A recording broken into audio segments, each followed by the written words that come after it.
আসসালামু আলাইকুম রহমতুল্লাহি ওয়া বারাকাতুহু। চোর ধরুন, চোরকে শায়েস্তা করুন। চুরির মাল ফেরত পেতে কী কী আমল করবেন আজকে সম্পূর্ণ কিছু আপনাদেরকে বলে দেব। আল্লাহ পাক রব্বুল আলামিন পবিত্র কালামুল্লাহ শরীফের মধ্যে ৬,৬৬৬ খান আয়াত নাজিল করে দিয়েছেন।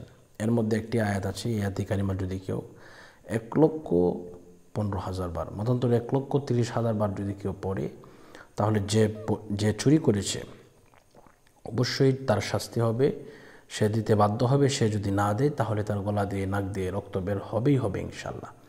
এজন্য আসুন আমরা এই আমলটি কীভাবে করব। এই আমলটি করতে হলে প্রথমে আপনাকে অবশ্যই বিসমিল্লাহ সহ সূরা ফাতিহা একবার, বিসমিল্লাহ সহ সূরা ইখলাস ৩ বার, কয়েকবার দুরূদ শরীফ পাঠ করার পরে আপনি এটা পড়বেন, লা ইলাহা ইল্লা আনতা সুবহানাকা ইন্নী কুনতু মিনাজ জালিমিন। এটা যখন আপনার ১,৩০,০০০ বার হয়ে যাবে, এরপরে আপনি বিসমিল্লাহ সহ সূরা ফাতিহা একবার, ইখলাস ৩ বার, কয়েকবার দুরূদ শরীফ বাবার পড়ার পরে আপনি দোয়া করে দিবেন। তো এটির আমল করলে এটির ফলাফল কী, রেজাল্ট কখন পাবেন? রেজাল্ট আপনি পড়ার সাথে সাথে থেকে ৩ দিনের ভিতরে ইনশাল্লাহ আপনি পাবেন। এটি কোনো সময় মিস যায় না। অনেক সময় একটু লেট হয়, কম বেশি হয়, কিন্তু এটা মিস যায় না। অবশ্যই যে পড়ে অবশ্যই তার আন্ডারের যে মালটা চুরি নিয়ে গেছিল এটা অবশ্যই ফেরত পায়। তবে এটা আপনাদের ফ্যামিলিতে লোক বেশি থাকলে, যেহেতু এটা বড় খতম, ইনশাল্লাহ ফ্যামিলির লোক বেশি থাকলে আপনারা নিয়ে পড়তে পারেন।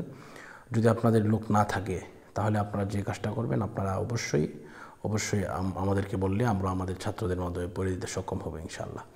যোগাযোগ করলে এই নাম্বারে যোগাযোগ করবেন 01643063744। তো ইনশাল্লাহ সকলে এই নিয়মে আমলটা করবেন।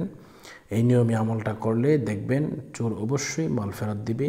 যদি মাল ফেরত না দেয় তাহলে তার গলা দিয়ে নাক দিয়ে রক্ত বের হবে। তো আজকের মতো এই পর্যন্তই বিদায় নিচ্ছি। সকলের সুস্বাস্থ্য কামনা করছি। আসসালামু আলাইকুম রহমতুল্লাহি ওয়া বারাকাতুহু।